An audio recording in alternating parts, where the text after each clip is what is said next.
So we've made it. 2 months of grueling, hard-fought battles have all led to this point. 16 teams came in, all seeking to have their names forever etched in history, but only one could leave with hockey's ultimate prize. And from the field, we've narrowed it down to 2. Representing the East, we have the Florida Panthers. Fresh off a runner-up showing last season, the team would be hungry to take that next step forward into glory. Their road here was treacherous. First, it was their cross-state rival in the Lightning.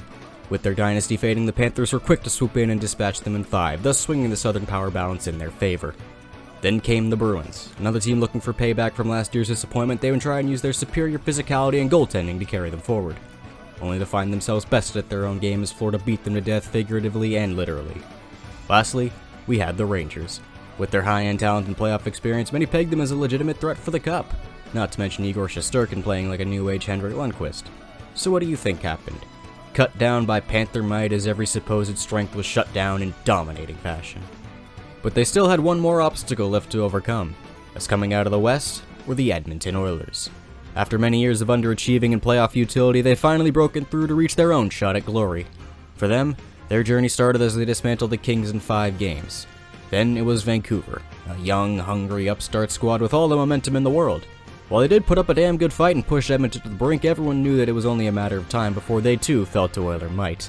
Finally came Dallas, a team with talent up and down the lineup, deeper than the Marianas Trench, with hardened vets like Jamie Benn and Joe Pavelski looking to finally get the taste of glory that they deserved. And yet, even they were powerless in the face of the Oiler machine. So with that, our 2 combatants were set. The finals were shaping up to be a true spectacle of the sport. On the one hand, there was the Panthers, with the depth and team synergy strong enough to smother anything their foes could throw their way. And on the other, the Oilers, led by their explosive offense capable of dissecting even the most staunch defenses, headed by 2 of the best players in the game.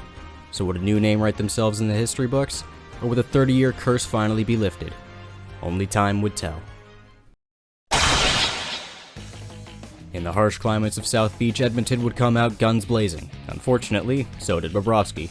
Despite dominating in almost every offensive metric and nearly doubling the Panthers in shots, Bobrovsky stood tall as the Panthers' offense took care of the rest. First blood, Florida. For Edmonton, it would not get better.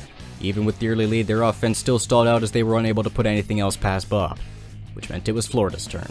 Their offense turned up the heat and put 3 past Skinner to amp up the pressure as the series shifted north.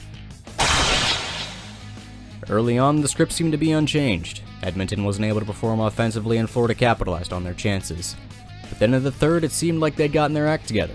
Despite the late rally, it still wasn't enough and they fell into the dreaded 3-0 hole. Match point to the Panthers.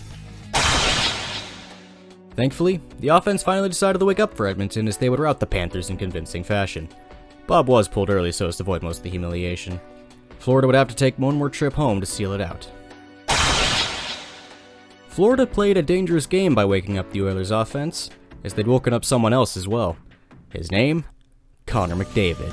Determined not to give up on the series just yet, he put Edmonton on his back and stunned Florida with a 4-point night. Even with their late rally and Matthew Tkachuk giving it his all, it still wasn't enough. The Oilers were dragging them back to Alberta. And once there, and with all the momentum on their side, Edmonton would once again come out swinging.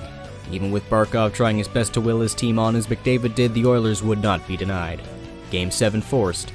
History awaited. Game 7. 1 game, all to play for. Gone was the high-flying offense, in was the heavy, suffocating defensive game. All to the benefit of the Panthers. Once again able to smother the Oilers' offense and prevent them from generating any high-danger chances, all Florida had to do was capitalize on theirs. And capitalize they did. Despite a late surge, they'd hold on firm. And for the first time in their history, the Florida Panthers are Stanley Cup champions.